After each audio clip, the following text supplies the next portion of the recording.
अगर उस दिन वो उनकी सुन लेता तो क्या। चलो आज मैं आपको एक कहानी सुनाता हूँ।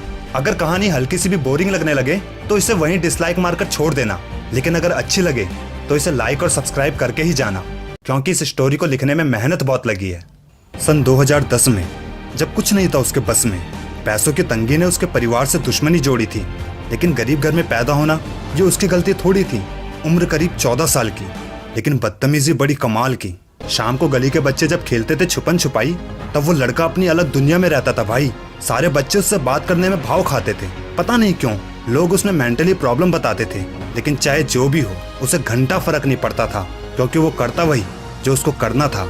सब इग्नोर करते उसको, लेकिन उसे तो खुद से प्यार था, क्योंकि उसका अपना एक अलग ही संसार था, जहाँ वो नोकिया 2690 के कीपैड फोन से अजीबोगरीब फोटो खींचकर खुश रहता। पहाड़, पेड़, नदियाँ, झरना जो अपनी मस्ती में बहता, मानो इन सब की फोटो खींचना एक पैशन बन चुका था उसका। लेकिन सफलता की परीक्षा दिए बिना चलता कहाँ है किसी का सिक्का। तो हुआ क्या, अपने भाई को झरने की फोटो लेनी थी और सफलता को उसकी पहली परीक्षा। तो जैसे ही उसने फोन को टेढ़ा किया, नियति ने उसका फोन झरने में गिरा दिया। फोन उस गरीब लड़के का गिरा, लेकिन मानो स्विच निकाल दे हो मेरे पलक का। चलो कोई नहीं, अब सीधा कैमरा लूंगा। साले का नजरिया अलग था, क्योंकि कैमरा महंगा था, पैसों की दिक्कत आनी तो थी। कहाँ से लाए पैसा, जहाँ उसके घर में खाने को नहीं थी रोटी, उस पे तो बस एक किराए का मकान था। शायद यही उसका पहला इम्तिहान था। फोटो खींचना उसका प्यार था और खोना चाहता था वो फिर से अपने प्यार में, लेकिन कौन रुका रहे पैसे कमाने के लिए सही वक्त के इंतजार में। तो चुपके से पहुंच गया अपने पड़ोसी के घर, मोड़कर बाजू अपने कमीज का। और जैसे कि मैंने तुम्हें बताया, वो तो बदतमीज था। तो जो कल तक समस्या थी कि कैमरा लाए कैसे, आज समस्या का हल मिला चुराकर पड़ोसी के पैसे।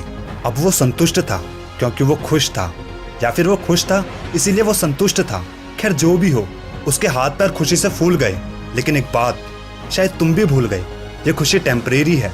अनजान था अपना छोटा, क्योंकि सक्सेस का कोई शॉर्टकट नहीं होता। पता नहीं कहाँ से आ रहा था भागे भागे, लेकिन घर पहुंचा तो देखा पुलिस खड़ी थी आगे।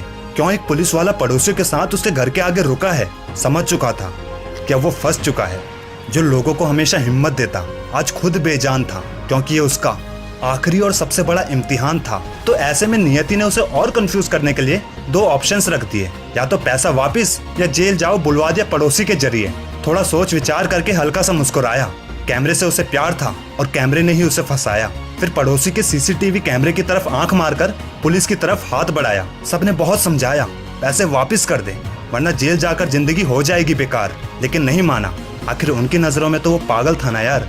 तो भैया 14 साल का लड़का हंसते हंसते चला गया जेल में। कुछ बता रहा था मुझे जाते जाते इशारों के खेल में।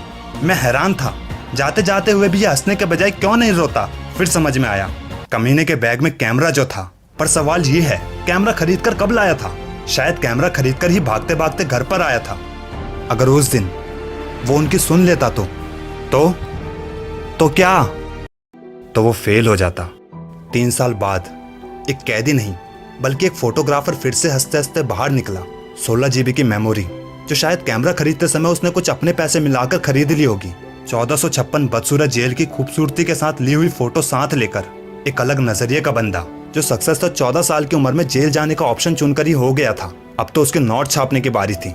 ये कहानी बेशक इमेजिनरी हो सकती है, लेकिन इसमें मेरा अनुभव इमेजिनरी नहीं है। अगर ये वीडियो अच्छी लगे तो इसे लाइक और सब्सक्राइब जरूर करना यार।